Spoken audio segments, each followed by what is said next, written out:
What's going on, guys? Crypto Renegade here. In today's video, I'm going to talk about Binance Smart Chain versus Ethereum. Is Binance Smart Chain the new Ethereum killer? We're about to find out in this video together. But before I jump into the content, I just updated my free new ebook on the 7 best ways to secure your crypto, updated for 2021.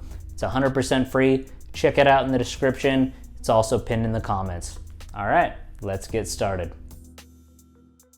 The world of DeFi has a good deal of competition. Bitcoin is the world's first programmable money, but other projects sought to make it even easier to program blockchain assets. The first was Ethereum, whose goal was to give developers an easier way to create applications that ran through a decentralized blockchain. This allowed people in search of loans or greater investments to skip banks and institutions that charged large fees and required proof of identification. Now, individuals can use DeFi to have a unit of account, means of trade, loans, and more without the approval of a third party. One of the largest competitors to rise out of the DeFi space is Binance Smart Chain. But what is BSC and how does it work? Now, before we answer that, we have to first understand what is Binance, which sounds like finance, but with a B for blockchain. Binance is a cryptocurrency trading exchange founded by Changpeng Zhao, aka CZ. The company initially is based in China, but relocated to the Caymans after increased Chinese regulation threatens its business. Are you threatening me, Master Jedi? Binance quickly became one of, if not the largest crypto trading platforms in the world, with its extensive list of trading pairs and relatively low fees compared to competitors. Binance's success came to the point that they launched their own crypto. Let's talk for a second about Binance Coin, or BNB.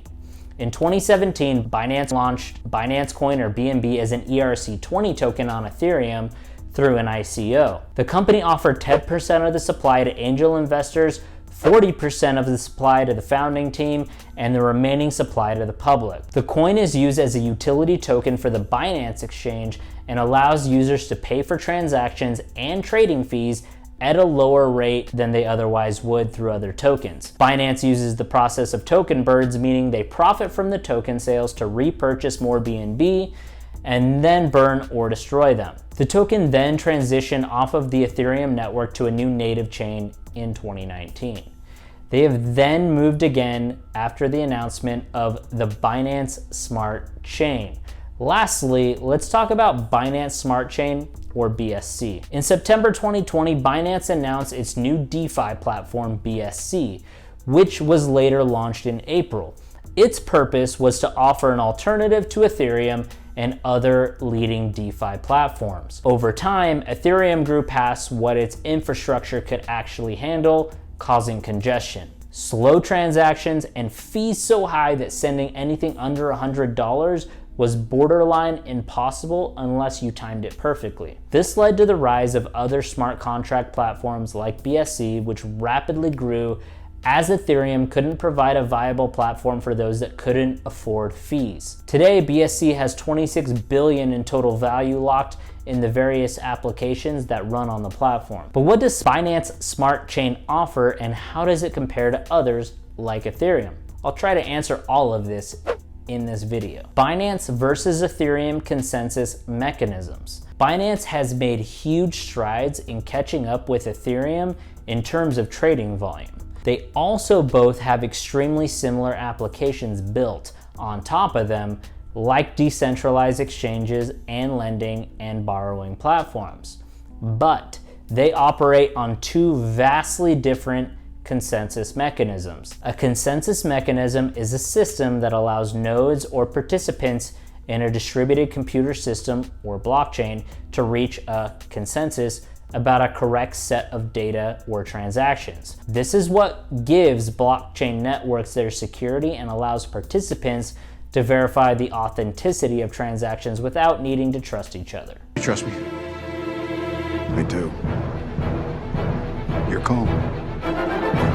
Here we go. Different blockchains have different ways of forming this consensus. Binance uses a method called proof of authority, or POA. In POA, the block creators are known as validators. These validators, of which there are only 21, are pre-approved and chosen by Binance, as explained by Binance's own website. To be approved, they must confirm their real identities, invest money to prove long-term commitment, and be equal to all other candidates, making POA reputation-based by design. In this model, Binance has absolute control over the blockchain. They decide who becomes a validator, and they remove validators at their discretion. Not very decentralized. This requires users must trust that Binance will behave in the best interest.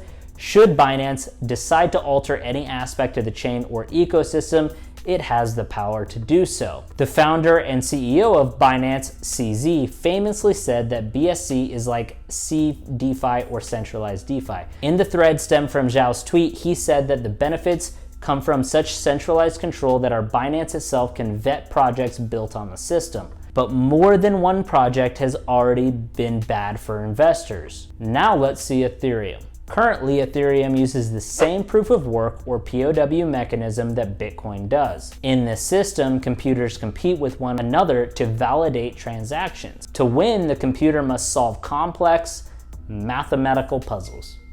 Your what? My quantitative. My math specialist. Look at him. Once they've won, the computer adds a new block of transactions to the blockchain. These computers are also known as miners and are given Ethereum for completing a new block of transactions. This process is very energy intensive and helps secure the overall network. Enough miners geographically distributed makes for a decentralized network without a central authority, which is drastically different than how the BSC operates. Ethereum is in the process of moving over to a new consensus model known as proof of stake, or POS, in an effort to reduce fees. In this model, a consensus is reached by using an algorithm that chooses a node to win a block of transactions. When a node is chosen, it produces the next block of transactions in the chain. These nodes are generally referred to as stake pools. These stake pools are chosen based on the stake or the number of coins it holds. In other words, the more coins a stake pool holds, the more likely it is to be chosen to produce a block and get rewards. To ensure that the wealthiest pools do not always win, a degree of randomization and other criteria, like the amount of time coins have been staked, can factor into a selection process. So, in POS, miners are replaced with people who stake their coins. Individuals can stake or place their coins with various stake pools, just like miners joining a mining pool and earn more rewards. Unlike POA, stake pools and nodes in the POS model are not approved or chosen by any central authority, making it more decentralized. Binance versus Ethereum fees. If you're interested in speculation and trying to make money, then perhaps Binance Coin could be an opportunity as more and more leave Ethereum in search of cheaper transactions. A simple transaction on Binance Smart Chain is only 3 cents. And you know the thing that they have in common? They're cheap. If you are only interested in building systems without central control, then an investment in Ethereum would be perfect. Though the transaction fees here are higher, with a simple transaction going as high as $2.46. Transaction speed, Binance versus Ethereum. Binance has already bragged about the fact that their BSC system is faster than Ethereum. To date, only BSC, the average block time is only 3 seconds.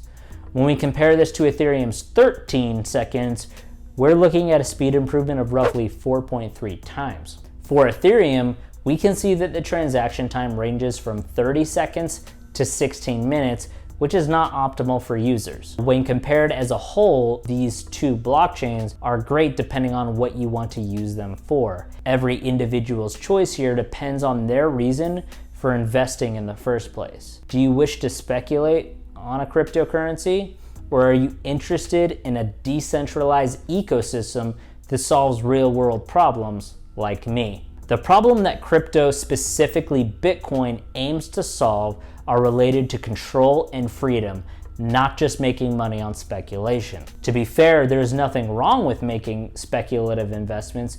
Cryptocurrency itself is widely considered speculative in general due to its reformative nature. That's why it can help to understand why crypto exists in the first place, to give economic empowerment and self-sovereignty to individuals, you, and to remove the control from the hands of the few and give it back to the people. And we give it back to you, the people. And Binance Coin sounds like it is the direct opposite. But I never fully trust centralized parties, so make sure to weigh the risk to reward before entering this one.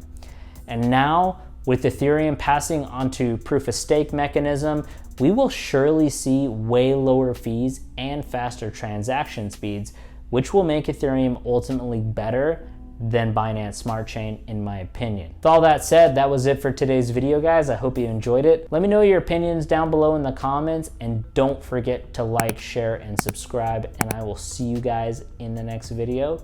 Crypto Renegade out.